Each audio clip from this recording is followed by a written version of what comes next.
Olá, tudo bem? Eu sou o Frank, professor da Escola Bíblica para Adolescentes na 5ª Igreja Presbiteriana em Montes Claros. Sejam muito bem-vindos à nossa aula de hoje. Na aula passada, nós vimos que Deus ouviu o clamor dos israelitas que estavam sofrendo como escravos no Egito. E vimos também que Deus chamou Moisés para liderar a libertação do povo de Israel. Na aula de hoje, veremos as ações sobrenaturais que Deus realizou para libertar o povo do poder opressor de Faraó.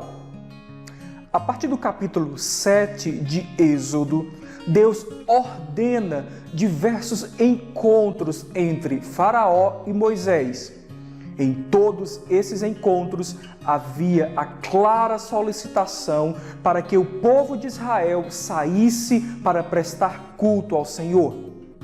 Porém, mesmo diante de diversas tentativas e sinais sobrenaturais, o rei Faraó não permitia a saída dos israelitas. No intervalo entre cada encontro, Deus mostrava seu grande poder.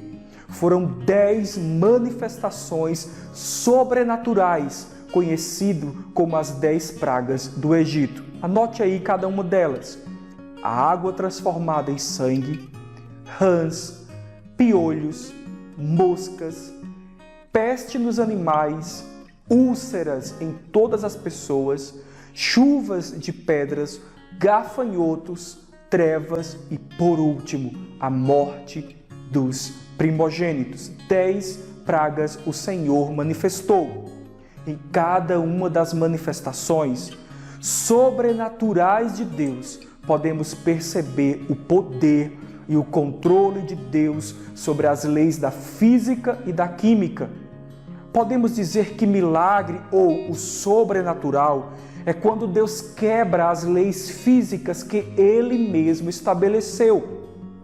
Portanto, as águas, o vento, o fogo, os céus e a terra, o mar se curvam em obediência às ordens do Senhor, realizando assim a vontade daquele que tudo criou.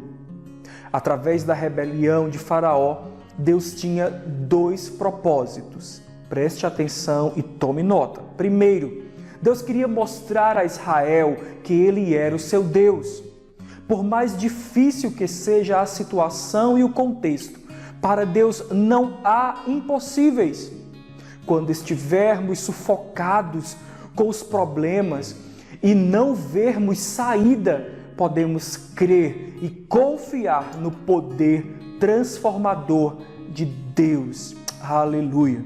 Segundo, para mostrar aos egípcios que somente Ele é Deus vivo e verdadeiro.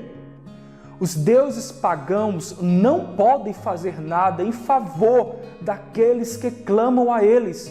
São deuses falsos. Faraó não conhecia Deus. Ele adorava o rio Nilo, o sol, a lua, os animais. E os egípcios adoravam Faraó, atribuíam a ele um poder, como se ele fosse um deus. Por isso, Deus demonstrou a uma nação pagã que Ele é o Senhor de todas as coisas criadas e não há outro Deus como o Senhor, Deus de Israel. Entre todos os feitos sobrenaturais de Deus, o último é especial. Então acompanhe o capítulo 12. Deus estabeleceu ali a Páscoa judaica, que é a festa mais antiga do povo judeu.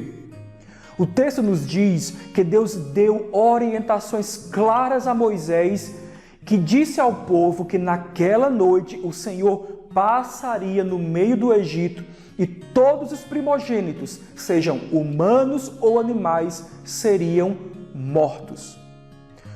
Todas as famílias de Israel deveriam tomar para si um cordeiro sem defeito e matá-lo. O sangue do cordeiro morto deveria ser passado nas portas das casas.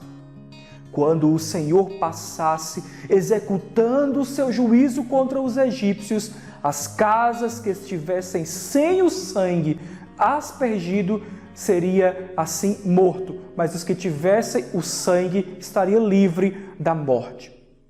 Essa passagem bíblica é repleta de simbologia e devemos dedicar uma atenção especial. Preste atenção. Primeiro, o sangue simbolizava a morte de uma vítima. Portanto, a morte do cordeiro, ela era substitutiva, ou seja, o animal deveria ser morto no lugar do primogênito daquela casa.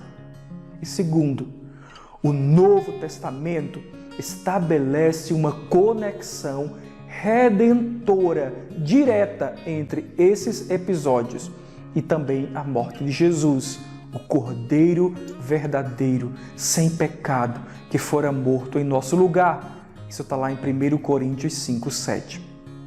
Então, no final do capítulo 12, o povo de Israel finalmente sai da terra do Egito.